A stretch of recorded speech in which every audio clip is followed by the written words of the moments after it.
শবে বরাতে কি কি আমল করতে হয়, রোজা কয়টি, নামাজ কয় রাকাত, বিস্তারিত বুঝিয়ে বললে ভালো হতো।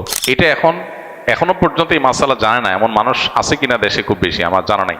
দীর্ঘদিন থেকে ওলামা একরাম অ্যাওয়ারনেস করছেন, সতর্ক করছেন। দেখুন, লাইলাতুন নিসফে মিন শাবান, মধ্য শাবানের রাত, এর ফজিলত সাব্যস্ত আছে। আল্লাহ তাআলা এ রাতে মুশরিক হিংসুক ছাড়া বাকি মানুষদেরকে মাফ করে দেন। এবং এ রাতের ফজিলত সংশ্লিষ্ট আরো অনেকগুলো হাদিস আছে যেগুলো জয়ীফ সূত্রে বর্ণিত, কিন্তু এই একটা হাদিস গ্রহণযোগ্য সূত্রে বর্ণিত হওয়ার কারণে অন্য যেগুলো আছে সবগুলোর একসাথ করলে মোটা দাগে লাইলাতুন নিসফে মিন শাবান বা মধ্য শাবানের রাত, এটার নাম আমরা শবে বরাত দেই। আসল নামটা, হাদিস দেওয়ার নাম কোনটা? লাইলাতুন নিসফে মিন শাবান, মধ্য শাবানের রাত। শবে বরাত এটা আসল নাম না। যাই হোক, তো এই মধ্য শাবানের রাতের ফজিলত সাব্যস্ত হয়, কিন্তু এইটাকে আমরা যেইভাবে যারা পালন করি তারা যেভাবে ঘটা করে করি, যেমন সারা রাত জেগে ইবাদত করা আল্লাহর ক্ষমা লাভের জন্য বা মাগফিরাত লাভের জন্য, যাতে মাগফিরাত হয়, গুনাহে ক্ষমা হয়, সেটা আপনি চেষ্টা করছেন, এটা আপনার ব্যক্তিগত অ্যাপ্রোচ থেকে আপনি করলেন। এই রাতের রোজা, এই দিনের রোজা আপনি আইয়াম বীজের রোজার অংশ হিসেবে রাখলেন, শাবান মাসে বিশেষ রোজা রাখলেন, রাসূলুল্লাহ সাল্লাল্লাহু আলাইহি ওয়াসাল্লাম সেই হিসেবে রাখলেন, খুবই প্রশংসনীয়। কিন্তু আলাদা করে শবে বরাতকে কেন্দ্র করে এই দিনের রোজা রাখার বিশেষ কোনো নির্দেশনা বিশুদ্ধ হাদিস দ্বারা সাব্যস্ত নয়। এর বাইরে এই রাতকে শবে বরাত ভাগ্যের রাত মনে করা। বরাত মানে ভাগ্য, আর বরাতের আরেকটা অর্থ হলো মুক্তি। মুক্তির অর্থে ঠিক আছে শবে বরাত, আল্লাহ মানুষকে মুক্ত করেন, কিন্তু ভাগ্যের অর্থে ঠিক নেই। সূরা দুখানের শুরুতে আল্লাহ বলেছেন, ফিহা ইউফরাকু কুল্লু আমরিন হাকিম ইন্না আনজালনাহু ফি লাইলাতিন মুবারাকাহ ইন্না কুন্না মুনজিরিন। আল্লাহ বলেছেন, কোরআন আমি একটি বরকতময় রাতে নাজিল করেছি। কোন রাত সেটা? ওই যে ইন্না আনজালনাহু ফি লাইলাতিল কদর। আরেক জায়গায় আল্লাহ বলেছেন, কোরআন এক আয়াত আরেক আয়াতের ব্যাখ্যা করে আল্লাহ বলেছেন, ফিহা ইউফরাকু কুল্লু আমরিন হাকিম। যে রাতে কোরআন নাজিল হয়েছে সে আয়াতে, সে রাতে গুরুত্বপূর্ণ সব বিষয় ধার্য করা হয়। তার মানে লাইলাতুল কদরে গুরুত্বপূর্ণ বিষয়গুলো ধার্য করা হয়। অতএব শবে বরাতে ভাগ্য নির্ধারণ করা হয়, এটি বিশুদ্ধ মত না।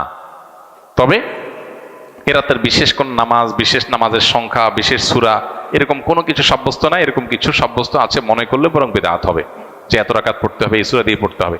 আল্লাহর মাগফিরাত লাভের জন্য আপনি যদি চেষ্টা করেন সেটা প্রশংসনীয়, সেটা ভিন্ন বিষয়।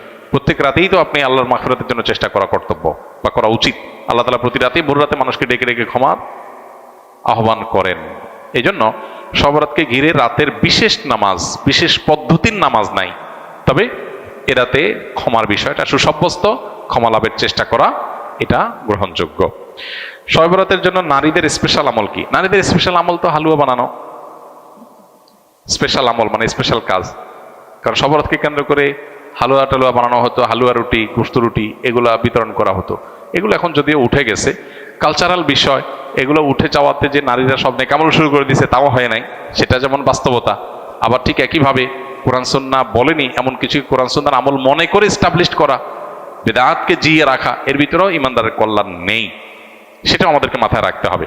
তো শবে বরাতকে কেন্দ্র করে নারীদের জন্য স্পেশাল কোনো আমল নাই। এগুলা ইউটিউবারদের বিভিন্ন আইটেম। প্রশ্ন ইউটিউবাররাই ধরাইছে কিনা কি জানি, যে থাম্বনেল দিবে শবে বরাতে বলে মা বোনরা এই আমল ছাড়বেন না, হ্যাঁ, এরকম একটা ডাহা মিথ্যা কথা লিখে থাম্বনেল দিয়ে দিবেন, মহিলারা সব ক্লিক করবে, হিট হবে, মানুষ বেশি দেখবে, আপনি প্রশ্ন ধরাই দিলেন। তো এর মাধ্যমে আপনি একটা ভুল ধারণাকে সমাজে, সবাই তারা ক্লিক করবে না, অনেকে মনে করবে আচ্ছা তাহলে স্পেশাল আমল মনে হয় আছে, আবার অনেকে বলবে যে না এই মৌলবী এটা ভুল কথা বলে গেছে, স্পেশাল আমল তো নাই, সে তো ভিতরে দেখবে না কি আছে। তো এই জন্য ইউটিউবার ভাইরা আল্লাহকে ভয় করা উচিত। সামান্য ভিউয়ের জন্য মিথ্যা কথা, দুই নাম্বারি করা, হ্যাঁ, এবং চালাকি করা, এগুলো অনুচিত কাজ। রমজান মাসে কবরের আযাব বন্ধ থাকে, এটা কি সঠিক কথা? এটা বহুল প্রচলিত একটি ভুল কথা, আমাদের সমাজে ব্যাপকভাবে প্রচলিত আছে। রমজান মাসে কেউ যদি মারা যায় তাহলে তার আর কবরের আযাব হয় না। আল্লাহ তাআলা আমাদের সবাইকে কবরের আযাব থেকে হেফাজতে রাখুন। কবরের আযাব থেকে বাঁচার জন্য হাদিস সম্মত কিছু আমল আছে, যেমন সূরা মুলক রাতে তেলাওয়াত করলে কবরের ফিতনা থেকে আল্লাহ তাআলা রক্ষা করেন। পুরো রাতের ভিতরে কেউ সূরা মুলক পড়ে, নিয়মিত অভ্যাস আছে, মাঝে মধ্যে ছুটতেই পারে, এই আমলটা যদি কেউ করে নিয়মিত, ইনশাআল্লাহ আল্লাহ তাআলা তাকে কবরের ফিতনা থেকে রক্ষা করবেন, হাদিসে সাব্যস্ত আছে।